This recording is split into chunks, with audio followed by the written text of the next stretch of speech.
Did everyone have a good weekend? Yes. Good. It's good to see you back here. We have another busy week. On a scheduling note, tomorrow, President Trump will travel to the great state of Florida to attend the opening of a new illegal alien detention center located at Dade Collier Training and Transition Airport alongside Secretary Kristi Noem, Governor Ron DeSantis, Congressman Byron Donalds, and other state and local leaders. We hope to see many of you there. The facility is in the heart of the Everglades and will be informally known as Alligator Alcatraz. There is only one road leading in, and the only way out is a one-way flight. It is isolated and surrounded by dangerous wildlife and unforgiving terrain. The facility will have up to 5,000 beds to house, process, and deport criminal illegal aliens. This is an efficient and low-cost way to help carry out the largest mass deportation campaign in American history. We are truly coming off a historic week of President Trump racking up win after win on behalf of the American people. President Trump restored peace through strength and acted decisively as commander-in-chief to obliterate the immediate threat of the Iranian regime's nuclear capabilities and then brokered a ceasefire between Israel and Iran, which continues to hold. Then, the president traveled to the Netherlands and achieved a monumental win for the United States and the NATO alliance by getting our allies to dedicate 5% of their GDPs to military spending. As a result of President Trump unleashing American energy dominance, summer gas prices are at the lowest they have been in 4 years, heading into the July 4th week.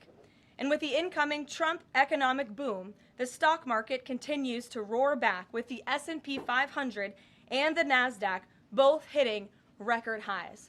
And on this point of an economic boom, I bring to you original correspondence from the President of the United States to our Fed Chair, Jerome Powell. As the President has consistently stated, the American economy is booming. And there were so many economic analysts who said that this president's policies would drive our economy down, when in fact we have seen the opposite. We've seen a massive deregulation campaign take place.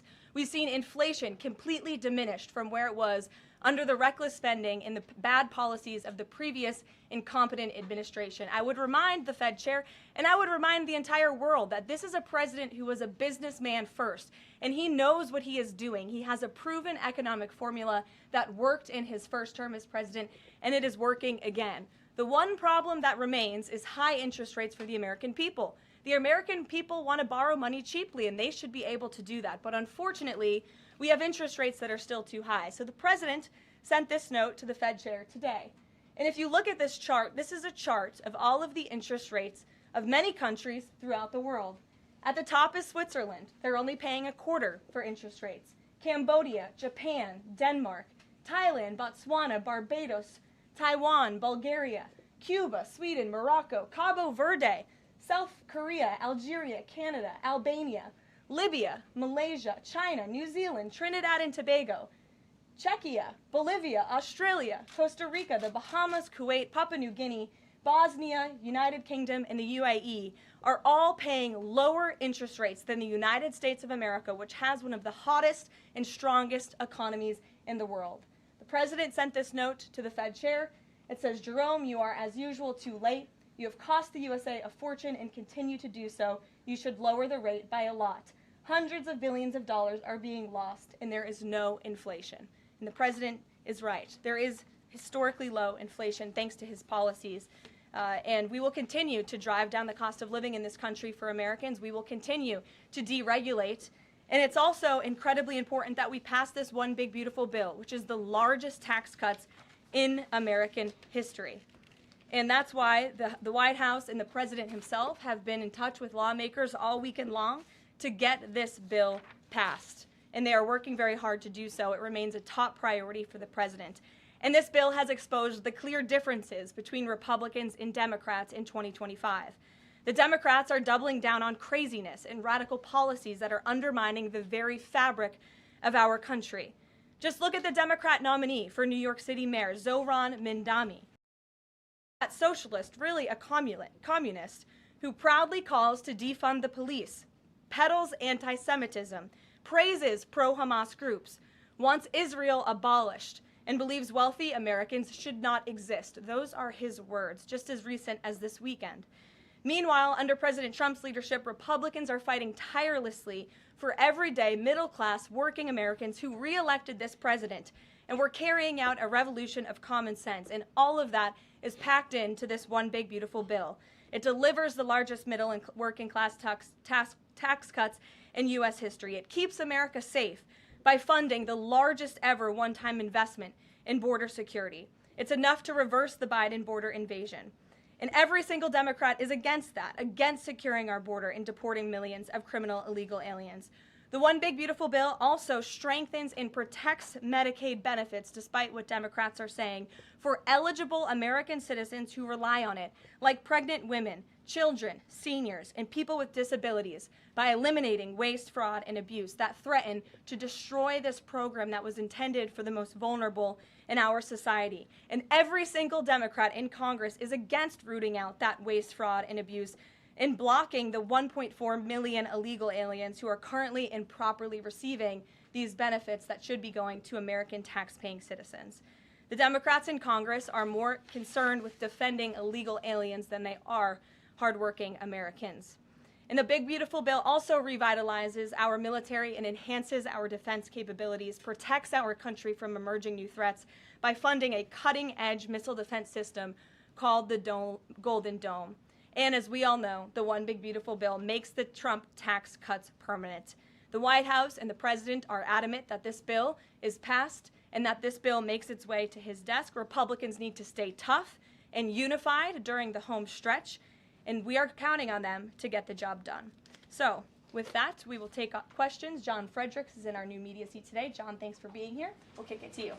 Thank you, Karoline. Let's get to the One Big Beautiful Bill first. It appears now you're going to get at least 50 votes in the Senate. There'll be some amendments.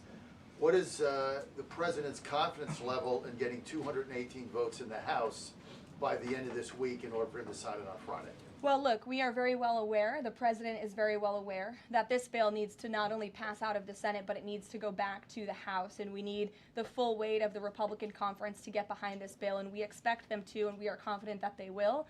The president has been working hand in hand with Senate Majority Leader Thune and also our House Republican leader, or the Speaker of the House, Mike Johnson, both of whom will be at the White House today to meet with the president yet again. I believe they were here this morning, actually. I have one follow-up. Sure. You outlined Jerome Powell and the note that the president just sent to him.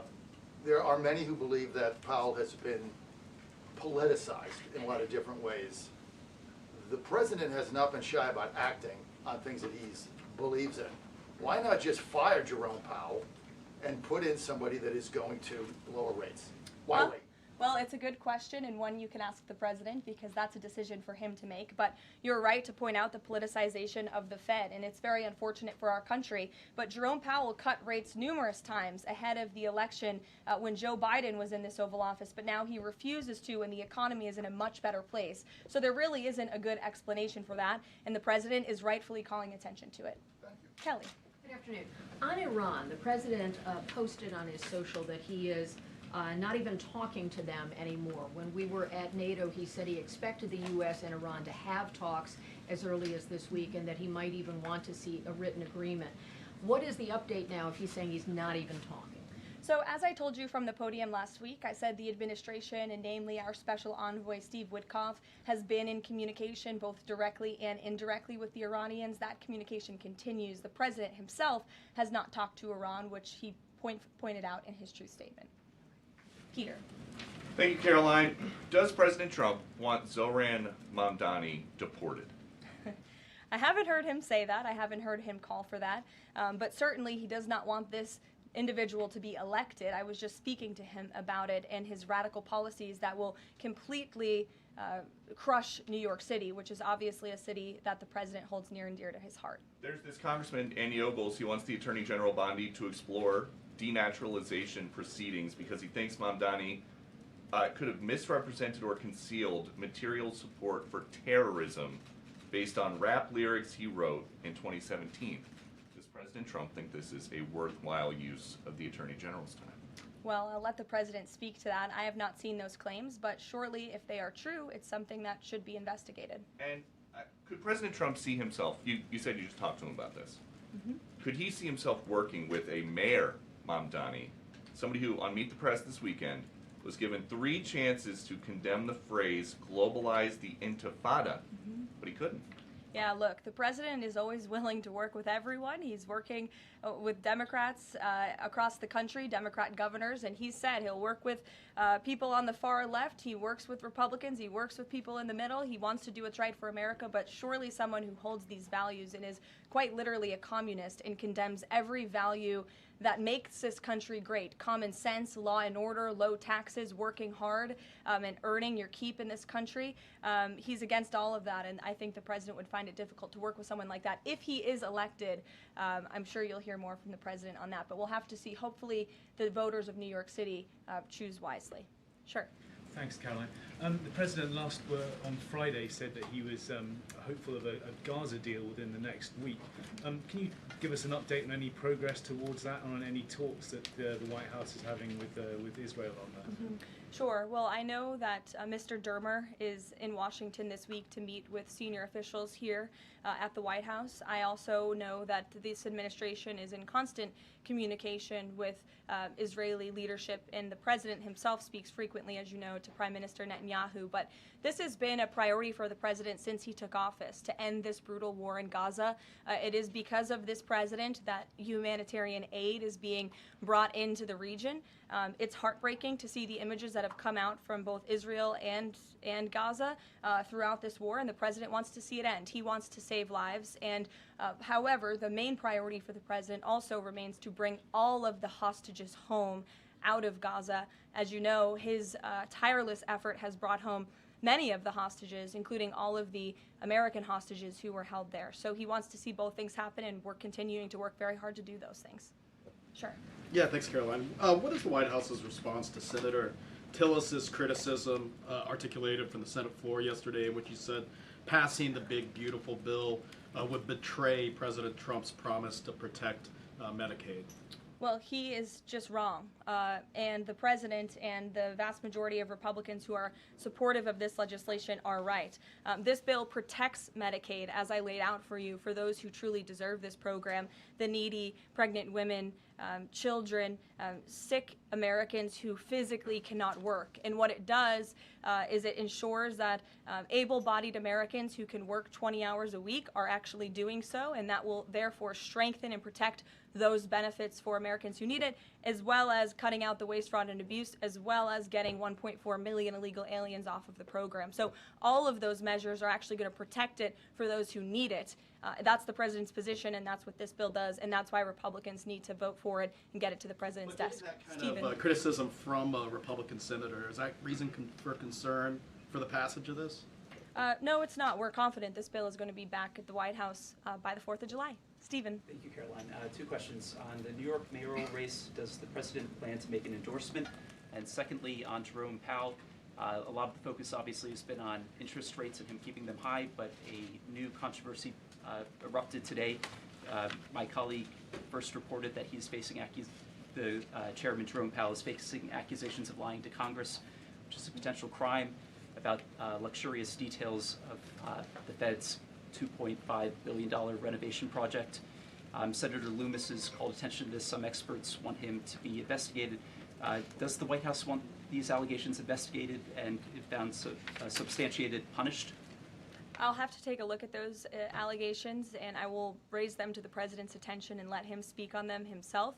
To your first question regarding the mayoral race, the president was asked that yesterday by Maria Bartiromo. He refused to give an endorsement, so you won't get one from me at this podium unless he wants me to do that. Philip, go ahead. Oh, Sure. And then I can go to you. cool. Thanks. Thank you. The president said that he's working on a temporary pause for immigration enforcement in certain industries. I'm wondering what you can tell us about how he's determining which industries are deserving of a pass. He mentioned farmers, but what about, say, construction workers? I mean, shouldn't there just be one standard here? I don't have any more details to read out for you, but what I can tell you is that the White House is working closely every day with the Department of Agriculture as well as the Department of Homeland Security when it comes to workforce enforcement, worksite enforcement, and the president's focus and the focus of this administration is, of course, to remove public safety threats from the streets and to deport as many of the illegal criminals, especially the violent criminals that we know are still here because of the previous administration. So that's the main priority and the goal. And then the president has already made cuts to the office of the Director of National Intelligence, but now Senator Tom Cotton has put forward a bill that would cut the office by another 60%. What's the president's reaction to that legislation, and is this something that he would support, those additional cuts? I don't know if the president's even aware of that legislation, but I will get you a response if he is aware and if he wants to respond to it. Go ahead. Thanks, Caroline. You mentioned the dangerous wildlife at the alligator Alcatraz. Is that a design feature? Why is the president going with this mega bill in such a precarious position in the Senate? And then also, can you talk about the CBO estimate that it would add about 11 million uninsured? Well, look, when you have illegal murderers and rapists and heinous criminals in a detention facility surrounded by alligators, yes, I do think that's a deterrent for them to try to escape. We do know that some of these illegal criminals have escaped from other detention facilities, like one in New Jersey, which I know was recently reported on. So, of course, we want to keep the American people safe, and we want to remove these public safety threats from our streets, and we want to effectively detain them as best as we can. As for why the president is going, I think his trip to this detention facility actually underscores the need to pass the One Big Beautiful Bill, because we need more detention facilities across the country. The last administration let in nearly 20 million illegal people from all over the world, and this administration is focused on arresting and detaining them. But in comparison to that 20 million illegal criminal population in our country, we only have 7,000 ICE agents in the interior who are doing this very important work. And so we obviously need more personnel, we need more resources, and that's why we need to pass the One Big Beautiful Bill. On the CBOs. Go ahead. Yes, in the pink. Oh, thank you. Thank you. You're welcome. Can you please share some details of China trade deal? Has the U.S. agreed to ease some export, technology export restrictions? Sure. Well, the final language that was agreed upon in both Geneva and in London was signed just past week. We can get you that final text of the agreement. Go ahead. Thank you, Caroline. Eamon, and then behind you. Okay, thanks, Caroline. So on Jay Powell, has the president got a short list of who he wants to see as Jay Powell's successor, and is he going to name a successor as early as this summer? I won't get ahead of the president on any announcements on that. Does he like Scott Besson for the job? Again, I won't get ahead of the president. And on TikTok, if you could, real quick, he said Sure. yesterday he's got a buyer, but the question there is, does he have a seller? And do you have any indication from the Chinese government that they've authorized a sale of TikTok to the U.S. or to U.S. buyers? What I can tell you is that these discussions with China regarding the sale of TikTok have been ongoing at the highest level, and they will continue. As you know, we have another 90-day extension, and it's just to continue to work out this deal and make sure that TikTok stays on for the American people. That's the president's main goal in this, while protecting their privacy and their security. Behind you. Go ahead. Thank you, Caroline. The president has been calling for a deal in Gaza for 2 days, and many posts. Who is blocking the deal? And one other thing, when he posted on Netanyahu's trial, also he said it interferes with the negotiations on Iran and on Gaza. What did he mean by that? I'm sorry, to your second question? The second question, when he posted about the Israeli Prime Minister trial, he Yes. said it interferes with the negotiations on Gaza and on Iran. What did he mean by that? It interferes because it physically and logistically was interfering. The prime minister was slated to go to court last week when he's in the middle of negotiating a peace deal and bringing hostages out of a war-torn region. And so the president was simply, I think, emphasizing his empathy that he has for Bibi Netanyahu and seeing him go what he's going through with his own judicial system in the state of Israel. Clearly, the president knows that very well. He, too, was a victim of a judicial system that was trying to put him in jail, as you all know. You all covered it. But President Trump prevailed. That's why he's back in the Oval Office, and he believes that Bibi Netanyahu is a great leader for the people of Israel. The president just worked with him closely to end that 12-day war and to obliterate Iran's nuclear facility, to take out that imminent threat, not just to the state of Israel, but also to the United States of America and the rest of the world. And he believes that Prime Minister Netanyahu should be praised for that. Go ahead. Thanks, Caroline. On the mega bill and the amendment that would limit Medicaid expansion under the Affordable Care Act, does the president want that amendment to pass? The president wants this bill to pass. Meredith. Hey, thanks, Caroline. On trade, we have this looming July 9th deadline coming up. We heard the Treasury Secretary say that he expects to wrap up these trade deals by Labor Day, but when President Trump was asked yesterday about any extensions by July 9th, he said, I think that would be necessary. So is the president ruling out any extensions on trade for any nations, even if they're negotiating in good faith? Well, you heard from him directly. He said he did not think that it would be necessary. He is going to set the rates for many of these countries if they don't come to the table to negotiate in good faith. And he is meeting with his trade team this week to do that. Mary. Thanks, Caroline. I just watched a CNN segment on a new app called Ice Block, and it kind of appeared to be promoting this app where you can tell people where ICE agents are. Given the recent rise, An app that tells people where ICE agents are? Yes. And given the rise, I believe 500% increase in assaults on ICE agents, I wanted to see if you could comment on that and why CNN would be promoting such an app. Well, it's a very good question. I'll have to go back and watch the clip myself, but surely it sounds like this would be an incitement of further violence against our ICE officers. As you know, as you stated, there's been a 500% increase in violence against ICE agents, law enforcement officers across the country who are just simply trying to do their jobs and remove public safety threats from our communities. And that's something we as Americans, including journalists at CNN who live in many of these cities where illegal aliens are hiding and were let in from the previous administration, should be very grateful for. So we haven't seen the clip. We'll take a look at it, but certainly it's unacceptable that a major network would promote such an app that is encouraging violence against law enforcement officers who are trying to keep our country safe. Caroline, Shelby.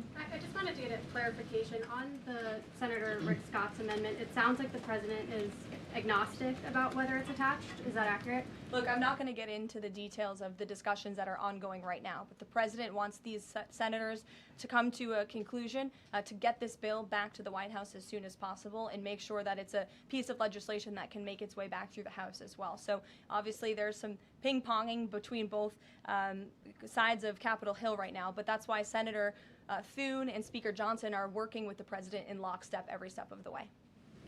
In the back, News Nation, go ahead. Thanks, Caroline. The president did and announce. then in front of you, yes. In front of. Sure, I'll take both of you. The president did announce last week that the trade deal with India is closed, and this could happen anytime soon. Are there any roadblocks as of now? Are there any updates on that? And how does the president see this about China's role or its influence in the Indo-Pacific region? Sure, yes. The president said that last week, and it remains true. I actually just spoke to our Secretary of Commerce about it. He was in the Oval Office with the president. They are finalizing these agreements, and you'll hear from the president and his team, his trade team, very soon when it comes to India. And on China? How do we counter China on that front? Yes, I mean, look, India remains a very strategic ally in the Asia Pacific, and the president has a very good relationship with Prime Minister Modi, as you know, and he will continue to have that. Go ahead. Thank you, Caroline. On the reconciliation bill, Senator Tillis from the floor yesterday seemed to suggest President Trump was getting bad counsel on the effects of the bill. Is President Trump aware of the analyses, and there are several of these, that suggest if rural hospitals potentially close, if there are Medicaid patients in the millions that become ineligible for that? Yes, and that claim is just simply untrue. Rural hospitals comprise 7% of all hospital spending on Medicaid, and that illustrates that they have not benefited from the massive increase of waste, fraud, and abuse under the Biden administration. So this bill strengthens Medicaid. It will protect those benefits that hardworking Americans need, and that's why the president wants this bill to pass. The senator was wrong. The president put out a Truth Social post addressing it, and then the senator announced he's no longer running for office anymore. So I think that case has been closed, and the White House is continuing to focus on getting this legislation to the president's desk for his signature. Go ahead. Yes, you. Yeah, thank you so much. Well, you and then you. There's confusion here. A question on Syria. Go ahead. Has the Syrian government get back to you that they are ready to join the Abraham Accord? Is there any discussion with the Syrian and Israeli government for having a security agreement?